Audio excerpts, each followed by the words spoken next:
Hello friends, welcome to day trader Telugu and good evening.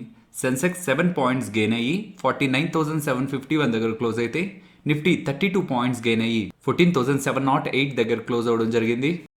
Next Ashok Leyland, Tata motors, JBM auto అలాగే ఎలక్ట్రా, ఈ 4 companies related గా ఒక common update ని మాట్లాడుకోవాలి. మీరు గమనిస్తే మన టెలిగ్రామ్ ఛానల్లో 11:44 అరౌండ్ తమిళనాడు గవర్నమెంట్ 12,000 బస్సెస్ దగ్గరగా కొనబోతుందని, ఆటో సెగ్మెంట్ లో ఈ బస్ రిలేటెడ్ గా ఎటువంటి కాంట్రాక్ట్స్ వస్తున్నా అది మోస్ట్లీ టాటా మోటార్స్ వాళ్ళకి వెళ్తుంటుంది, అలాగే అశోక్ లేలాండ్ వాళ్ళకే వెళ్తూ ఉంటుంది. సో అదే ఇక్కడ మీకు అప్డేట్ లో కనిపిస్తుంది. ఇలా తమిళనాడు బడ్జెట్ సమావేశాల్లో వాళ్ళు 12,000 దగ్గరగా బస్సెస్ ని కొనబోతున్నారని, అందులో 10,000 బస్సెస్ దగ్గరగా అశోక్ లేలాండ్ అలాగే టాటా మోటార్స్ వాళ్ళు తయారు చేసే బస్సెస్ ఉంటాయని, అండ్ ఇంకొక 2,000 బస్సెస్ దగ్గరగా ఎలక్ట్రిక్ బస్సెస్ వీటి రిలేటెడ్ గా జేబీఎం ఆటో అలాగే ఎలక్ట్రాక్ అడ్వాంటేజ్ ఉంటుందని మీరు గమనిస్తే ఇది 12 అరౌండ్ వచ్చిన అప్డేట్స్. ఈ అప్డేట్స్ వచ్చిన తర్వాత స్టాక్ ప్రైజెస్ లో చాలా స్ట్రాంగ్ ర్యాలీ అయితే కనిపించింది.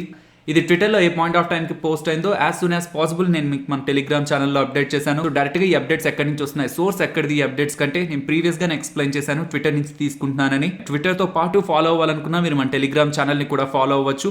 ఉన్న అప్డేట్స్ విత్ మా ఒపీనియన్ గమనిస్తే సిఎల్ఎస్ఏ వాళ్ళు ఇచ్చిన అప్డేట్కి positive statement on Tata Motors అని మెన్షన్ చేశాను. అండ్ ఈవెన్ మార్నింగ్ హిందాల్కోని ఫోకస్ చేయండి బికాస్ రేటింగ్స్ అప్గ్రేడ్ అవుతుంది, అలాగే మేనేజ్మెంట్ దగ్గర నుంచి కూడా పాజిటివ్ కామెంట్స్ వస్తున్నాయని మా పర్సనల్ ఒపీనియన్స్ ని కూడా టెలిగ్రామ్ లో మెన్షన్ చేస్తూ ఉంటాను. కాబట్టి జస్ట్ ట్విట్టర్ అప్డేట్సే కాకుండా పర్సనల్ ఒపీనియన్స్ ని కూడా తెలుసుకోవాలనుకుంటే మన టెలిగ్రామ్ ఛానల్లో జాయిన్ అవ్వచ్చు. టెలిగ్రామ్ ఛానల్లో జాయిన్ అవ్వడానికి టెలిగ్రామ్ యాప్ ఇన్స్టాల్ చేసి డే ట్రేడర్ తెలుగు అని సర్చ్ చేస్తే 1,65,000 అబోవ్ సబ్స్క్రైబర్స్ మీకు కనిపిస్తారు. ఆ ఛానల్లో జాయిన్ అయ్యి లేటెస్ట్ అప్డేట్స్, మార్కెట్ అప్డేట్స్ని మీరు గమనించవచ్చు. అండ్ ఇంకొక ఇంపార్టెంట్ థింగ్, టెలిగ్రామ్లో సర్చ్ చేస్తుంటే ఇంకా చాలా గ్రూప్స్ వస్తున్నాయి, అవి మీరు మెయింటైన్ చేస్తున్న గ్రూప్స్ అంటున్నారు. ఈ ఒక గ్రూప్ తప్ప ప్రెసెంట్ మాకు ఇంకొక అనదర్ గ్రూప్ అయితే లేదు. ఈ మెయిన్ గ్రూప్ కాకుండా మిగిలినవన్నీ కూడా మాకు రిలేట్ అయినవి కాదు, mostly fake channels. Next Tata Motors గురించి మాట్లాడుకోవాలి ఫ్రెండ్స్. సిఎల్ఎస్ఏ వాళ్ళు, మెక్వార్ వాళ్ళు వాళ్ళ టార్గెట్స్ ని అప్గ్రేడ్ చేస్తూ నియర్లీ 400 రూపీస్ పర్ షేర్ గా వాళ్ళ టార్గెట్ అయితే టాటా మోటార్స్ కి ఇవ్వడం జరిగింది. ఇలా మల్టిపుల్ బ్రోకింగ్ ఫిర్మ్స్ అన్ని వాళ్ళ టార్గెట్ ప్రైస్ ని అప్గ్రేడ్ చేస్తూ ఉండడం, ఈవెన్ తమిళనాడు నుంచి వీళ్ళకి బస్ రిలేటెడ్ గా ఆర్డర్స్ కూడా వస్తున్నాయి అనడం. సో ఇలా పాజిటివ్ స్టేట్మెంట్స్ మనకి రేటింగ్ ఏజెన్సీస్ దగ్గర నుంచి ఒకేసారి మల్టిపుల్ రేటింగ్ ఏజెన్సీస్ ఇలా అప్డేట్స్ చేస్తుంటే స్టాక్ ప్రైస్ టెంపరీగా పాజిటివ్ గా ఇంపాక్ట్ అవుతుంది.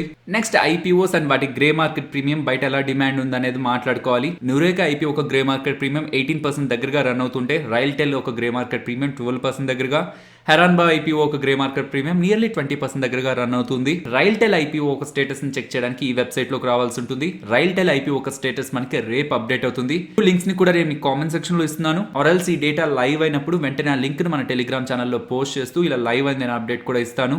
అగ్రోకెమికల్ కంపెనీ హెరాన్బా ఇండస్ట్రీస్ ఒక సబ్స్క్రిప్షన్ డేటా ఓవరాల్ ఐపీఓ 84% దగ్గరగా సబ్స్క్రైబ్ అయింది. బట్ రీటైల్ కేటగిరీలో 165% మీన్స్ 1.65 టైమ్స్ ఓవర్ గా సబ్స్క్రైబ్ అవ్వడం జరిగింది. కొన్ని స్మాల్ అప్డేట్స్ ఉన్నాయి. ఉన్న మెయిన్ పాయింట్స్ ని వీటి రిలేటెడ్ గా మాట్లాడుకుందాం. జువారే అగ్రోకెమికల్స్ ఇంట్రోడక్ట్ సెషన్స్ లో పాయింట్ ఆఫ్ టైమ్ లో అప్పర్ సెక్యూరిటీని టచ్ చేసి ఫైనల్ క్లోజింగ్ కూడా 18% దగ్గరగా స్ట్రాంగ్ గా అవడం జరిగింది.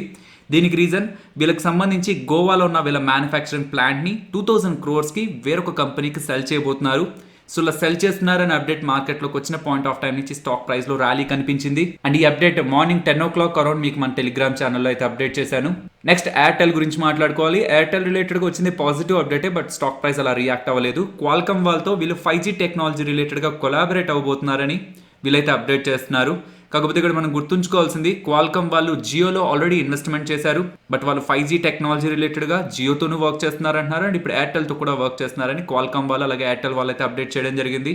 కొచ్చిన్ షిప్ యార్డ్ గురించి మాట్లాడుకోవాలి. కొచ్చిన్ షిప్ యార్డ్ అలాగే భారత్ ఫోర్జ్ రిలేటెడ్ గా సిమిలర్ టైప్ ఆఫ్ అప్డేటే. భారత్ ఫోర్జ్ వాళ్ళకి డిఫెన్స్ మినిస్ట్రీ దగ్గర నుంచి, అలాగే కొచ్చిన్ షిప్ యార్డ్ వాళ్ళకి ఇండియన్ నేవీ దగ్గర నుంచి ఆర్డర్స్ అయితే రావడం జరిగింది. బట్ ఈ కొచ్చిన్ షిప్ యార్డ్ వాళ్ళకి 10,000 crores విలువ చేసే ఆర్డర్స్ వస్తే, భారత్ ఫోర్జ్ వాళ్ళకి 178 crores విలువ చేసే ఆర్డర్స్ అయితే రావడం జరిగింది. సో ఇలా వీళ్ళకి ఇండియన్ నేవీ అలాగే డిఫెన్స్ మినిస్ట్రీ దగ్గర నుంచి ఆర్డర్స్ రావడంతో ఈ రెండు స్టాక్ ప్రైస్ కూడా ఇంట్రాడే సెషన్స్ లో స్ట్రాంగ్ గా ర్యాలీ అవడం జరిగింది. క్రూడ్ ఆయిల్ ప్రైసెస్ మనకి పెరుగుతున్నాయి. అండ్ దీని రిలేటెడ్ గా గోల్డ్ మ్యాన్ సాక్స్ అలాగే మోర్గన్ స్టాన్లే వాళ్ళు కమింగ్ డేస్ లో crude oil prices $70 or $75 per barrel గా కూడా వెళ్తుంది. మీన్స్ ఇక్కడ నుంచి ఉన్న క్రూడ్ ప్రైసెస్ ఇంకా పెరుగుతాయని అప్డేట్ రావడంతో అది oil and gas companies related గా పాజిటివ్ అప్డేట్. కాబట్టి మార్నింగ్ ఇలా అప్డేట్ వచ్చినప్పుడు ఇది good for oil and gas companies అని నేను అక్కడ మెన్షన్ చేశాను. గ్లోబల్ గా ఉన్న అప్డేట్స్ తో ఆయిల్ అండ్ గ్యాస్ కంపెనీస్ లో రోజు కొంత పాజిటివ్ ర్యాలీ కనిపించింది. నెక్స్ట్ హిందాల్కో గురించి మాట్లాడుకోవాలి. మార్నింగ్ గ్లోబల్ బ్రోకింగ్ అలాగే రేటింగ్ ఏజెన్సీస్ ఇచ్చిన టార్గెట్ ప్రైసెస్ ని మెన్షన్ చేస్తూ హిందాల్కోని ఈ రోజు ఫోకస్ చేయండి బికాస్ రేటింగ్ అప్గ్రేడ్ జరిగింది, అలాగే పాజిటివ్ కామెంట్స్ మేనేజ్మెంట్ దగ్గర నుంచి కూడా వచ్చిందన్నాను కదా. సో రేటింగ్ అప్గ్రేడ్స్ మనకి ఇక్కడ కనిపిస్తాయి. లైక్ ఎవరెవరు ప్రీవియస్గా ఇచ్చిన టార్గెట్స్ ని రైజ్ చేశారు, ఎంతకి న్యూ టార్గెట్స్ ఇస్తున్నారని. సిఎల్ఎస్ఏ వాళ్ళు 380 టార్గెట్ ఇస్తూ ఉంటే జెఫ్రీస్ వాళ్ళు 350, జేపీ మోర్గన్ వాళ్ళు 360 టార్గెట్ ని అయితే మెన్షన్ చేస్తున్నారు. కాకపోతే పాజిటివ్ కామెంట్స్ ఫ్రమ్ మేనేజ్మెంట్ అనుకున్నామా, పాజిటివ్ కామెంట్స్ ఏంటంటే వీళ్ళ డెట్ మీన్స్ వీళ్ళ అప్పుల్ని నెక్స్ట్ 2 to 3 years లో వాళ్ళు తగ్గించుకోవాలని ప్రయత్నిస్తున్నారు అంటున్నారు. అండ్ మోస్ట్ ఇంపార్టెంట్ వాళ్ళ షేర్ హోల్డర్స్కి కమింగ్ ఇయర్స్లో వాల్యూని క్రియేట్ చేస్తారంటున్నారు.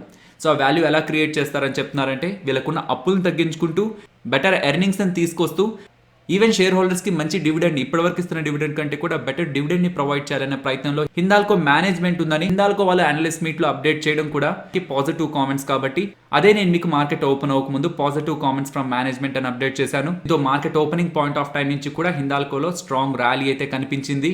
నెక్స్ట్ రిలయన్స్ ఇండస్ట్రీస్ గురించి మాట్లాడుకోవాలి ఫ్రెండ్స్. సో మీరు టెలిగ్రామ్లో చూసినారు, మోస్ట్ ఆఫ్ ద ఫైనాన్షియల్ ప్లాట్ఫామ్స్లో చూసినా రిలయన్స్ ఇండస్ట్రీస్ నుంచి O2C బిజినెస్ అనేది హైవ్ ఆఫ్ అయింది అని అప్డేట్ అయితే కనిపిస్తూ ఉంటుంది. బట్ ఈ హైవ్ ఆఫ్ అంటే మీనింగ్ ఏంటి, అసలు ఈ O2C కెమికల్ బిజినెస్ అంటే ఏంటి, దీని రిలేటెడ్గా రిలయన్స్ ఇండస్ట్రీస్కి లింక్ ఏంటి అనేది దీంట్లో నేను సింపుల్గా ఎక్స్ప్లెయిన్ చేస్తాను. బికాస్ వాళ్ళు పబ్లిష్ చేసిన డేటా నియర్లీ 34 పేజెస్ దగ్గరగా ఉంది. సో దీంట్లో ఏ పాయింట్స్ మనం అర్థం చేసుకోవాలనేది మాత్రమే మనం ఫోకస్ చేద్దాం. ఇక్కడ O2C అని కనిపిస్తూ ఉంటుంది కదా, O2C అంటే O అంటే ఆయిల్, 2 కెమికల్స్ అనమాట. ప్రతిసారి రిలయన్స్ ఇండస్ట్రీస్ వాళ్ళు రిజల్ట్స్ని పోస్ట్ చేసినప్పుడు రిఫైనింగ్ అలాగే పెట్రోకెమికల్ బిజినెస్ రిలేటెడ్గా కూడా డేటాని పోస్ట్ చేసేవాళ్ళు.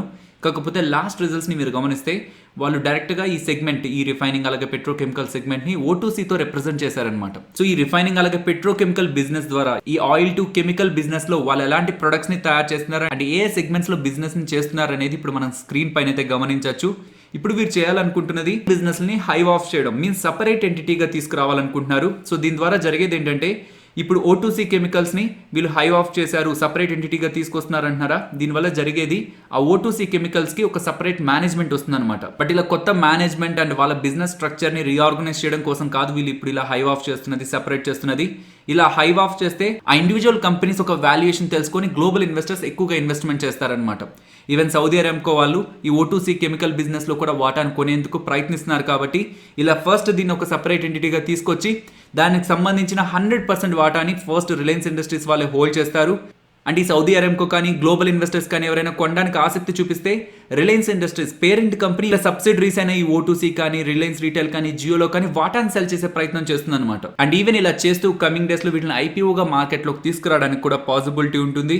సో ఇక్కడ మీరు గమనిస్తే రిలయన్స్ ఇండస్ట్రీస్ వాళ్ళు ఈ పెట్రోకెమికల్ అలాగా ఆయిల్ రిఫైనింగ్ రిలేటెడ్ గా O2C oil to chemical business ని సపరేట్ చేశారు, హైవ్ ఆఫ్ చేశారు అంటున్నారా. దాని రిలేటెడ్గా 100% వాటా రిలయన్స్ ఇండస్ట్రీస్ వాళ్ళే హోల్డ్ చేస్తున్నారు.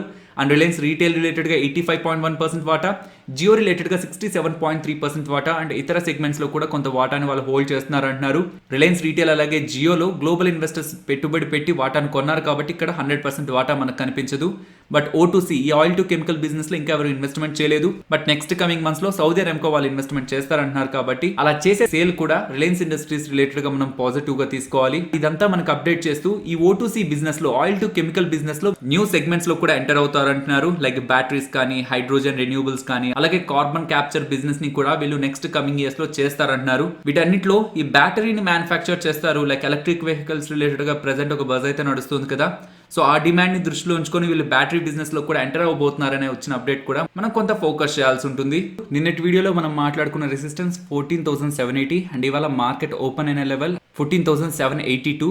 రెసిస్టెన్స్ దగ్గరే ఓపెన్ అయిన నిఫ్టీలో ఒక షార్ప్ కరెక్షన్ నియర్లీ 14,660 వరకు నిఫ్టీలో ఫాల్ కనిపించింది. అసలు ఈ సపోర్ట్ అండ్ రెసిస్టెన్స్ దగ్గరికి మార్కెట్ వస్తున్నప్పుడు ట్రేడర్స్ ఎటువంటి యాక్షన్ తీసుకుంటుంటారనేది మొదట మాట్లాడుకోవాలి. సో ఆల్రెడీ ట్రేడ్ తీసుకున్న వాళ్ళు సపోర్ట్ దగ్గరకో రెసిస్టెన్స్ దగ్గరకో వస్తుంటే వాళ్ళ స్టాప్ లాస్ దగ్గరికి తీసుకొచ్చే ప్రయత్నం చేస్తారు. బికాస్ సడన్ గా మార్కెట్లో రివర్సల్ ఆ పాయింట్లో రావడానికి పాసిబిలిటీ ఉంటుంది. కాబట్టి ఉన్న ప్రాఫిట్స్ లాక్ చేయడం కోసం స్టాప్ లాస్ ని ఇలాంటి ఇంపార్టెంట్ లెవెల్స్ దగ్గరికి వస్తున్నప్పుడు దగ్గరికి తీసుకొస్తూ ఉంటారు, స్టాప్ లాస్ ని అడ్జస్ట్ చేస్తూ ఉంటారు. ట్రేడర్స్ ఎలా చేస్తుంటారంటే సపోజ్ సపోర్ట్ బ్రేక్ అయింది అనుకోండి, 14,540 బ్రేక్ అయింది అనుకోండి, బ్రేక్ అయ్యి సస్టైన్ అవుతుంటే ఈ 14,540 అబోవ్ కొంత స్టాప్ లాస్ పెట్టి సపోర్ట్ బ్రేక్ అయిన ఇండెక్స్ ఆర్ స్టాక్ ని సెల్ చేసే ప్రయత్నం చేస్తారు. ఎందుకంటే ఇంపార్టెంట్ సపోర్ట్ ని బ్రేక్ చేసింది కాబట్టి ఇక్కడ 2 ఛాన్సెస్ ఉన్నాయి. ఎయిదర్ అది ఫేక్ బ్రేక్అవుట్ అయ్యి అప్ సైడ్ కి వచ్చే ప్రయత్నం చేయాలి, ఆర్ అక్కడ బ్రేక్అవుట్ ఇచ్చిన తర్వాత షార్ప్ గా ఇంకా కూడా ఫాలో అవ్వాలి. ఇఫ్ అది ఫేక్ బ్రేక్అవుట్ అయితే స్టాప్ లాస్ అనేది సపోర్ట్ అబోవ్ నే ఉంటుంది కాబట్టి స్టాప్ లాస్ ట్రిగ్గర్ అయ్యి తక్కువ లాస్తో బయటకు వస్తారు. పెట్టిన స్టాప్ లాస్ తక్కువగానే ఉంటుంది బికాస్ సపోర్ట్ అబోనే పెట్టాం కాబట్టి. కాకపోతే టార్గెట్ నెక్స్ట్ సపోర్ట్ వరకు ఉంటుంది కాబట్టి గుడ్ రిస్క్ రివార్డ్ అనేది అక్కడ మనకు కనిపిస్తుంది. సిమిలర్ టైప్ ఆఫ్ యాక్షన్ మనం రెసిస్టెన్స్ దగ్గర కూడా తీసుకుంటూ ఉంటాం. ఇది రీసెంట్ టైమ్స్ లో అడుగుతున్నారు కాబట్టి బిగినర్స్ కి ఎక్స్ప్లెయిన్ చేయాలని ఇక్కడ చెప్తున్నాను. బట్ ఇన్ కమింగ్ డేస్ వీటి రిలేటెడ్ గా డెడికేటెడ్ వీడియోస్ లో నేను ఇంకా ఫర్దర్ క్లారిటీ కాన్సెప్ట్స్ రిలేటెడ్ గా నేను మీకు ఇస్తాను. నెక్స్ట్ నిఫ్టీ ఆప్షన్ చైన్ మాట్లాడుకోవాలి. ఇప్పుడు మనం చూస్తున్నది March first week expiry contract data. నేను ఏ లెవెల్స్ని అయితే మెన్షన్ చేశాను, లైక్ డౌన్ సైడ్ మనకి 14,500 దగ్గర high activity and top side 14,800 దగ్గర హై యాక్టివిటీ ఉంది. సో కాల్ రైటర్స్ 14,800 దగ్గర, పుట్ రైటర్స్ 14,500 దగ్గర, ఈ 300 పాయింట్ రేంజ్లో కొంత ఎక్కువ యాక్టివిటీ కనిపిస్తుంది. పర్సనల్గా నేను గమనిస్తున్నది ఎయిదర్ 14,800 లెవెల్ని బ్రేక్ చేసి టాప్ సైడ్ క్లోజ్ అయినా ఆర్ 14,500ని బ్రేక్ చేసి డౌన్ సైడ్ క్లోజ్ అయినా ఫర్దర్ మార్కెట్లో ఒక స్ట్రాంగ్ మూవ్ ఉండడానికి పాసిబిలిటీ ఉంది. లేకపోతే టాప్ సైడ్ కొంత ర్యాలీ అగైన్ సడన్ గా కరెక్ట్ అవుతూ కొంత ఎక్కువ వోల్టాలిటీ మెయింటైన్ అవుతుంది అనమాట. ఇవాళ మార్కెట్లో గమనించిన సిమిలర్ టైప్ ఆఫ్ యాక్షనే. సో ఫైనలీ ఇది ఫ్రెండ్స్ మన వీడియో నచ్చిందా? నచ్చితే వీడియోని లైక్ చేయండి ఫ్రెండ్స్. అండ్ ఈ వీడియో మన వాళ్ళకి యూజ్ అవుతుంది అనుకుంటే తప్పకుండా షేర్ చేయండి. అండ్ మన ఛానల్ని సబ్స్క్రైబ్ చేయనట్లయితే ఛానల్లో ఉన్న కంటెంట్ ఒకసారి గమనించండి. ఇఫ్ ఆ కంటెంట్ మీకు ఇంట్రెస్టింగ్గా అనిపిస్తే ఛానల్ని సబ్స్క్రైబ్ చేసి పక్కనే ఉన్న బెల్ ఐకాన్ని కూడా క్లిక్ చేయండి. మరొక ఇంట్రెస్టింగ్ వీడియోతో నేను మళ్ళీ మీ ముందుకు వస్తాను. అంతవరకు టేక్ కేర్. జై హింద్.